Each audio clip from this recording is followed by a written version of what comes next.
இப்போ தான் நம்ம நம்ம சேனலுக்கு வரீங்கன்னா சப்ஸ்கிரைப் பண்ணி நம்மளுக்கு சப்போர்ட் பண்ணுங்கள். இப்போ பார்த்திங்கன்னா நம்ம அவரை பார்க்குறோம். அவரையில் நம்ம அதிகமாக நீங்கள் பார்த்துருக்கிறது வந்து கொடி அவரை பார்த்துருப்பீங்க. இது வந்து செடி அவரை பாருங்க, செடி அவரை. இது என்ன பண்ணுவாங்கன்னா காடு ஃபுல்லாக விதை நட்டு இந்த மாதிரி சொட்டு நீர் வந்து அதிகமாக சொட்டு நீரில் பண்ணுவாங்க.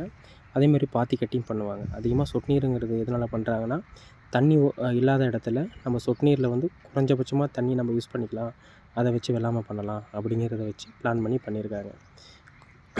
அவரையில் பொறுத்தளவு பார்த்திங்கன்னா பூ நல்லா இந்த மாதிரி தான் ஃபுல்லாக எங்கே பார்த்தாலும் ஃபுல்லாகவே இருக்கும். அதேமாரி இது மெயின் ரீசனே வந்து பார்த்தோன்னா புழு தொல்லைகள் ஓவராக வரும், பேன் தொல்லைகள் ஓவராக வரும். இது அந்தளவுக்கு மருந்தடித்து கொண்டு வருவாங்க. இதுதான் செடி அவரை. Okay friends, thank you.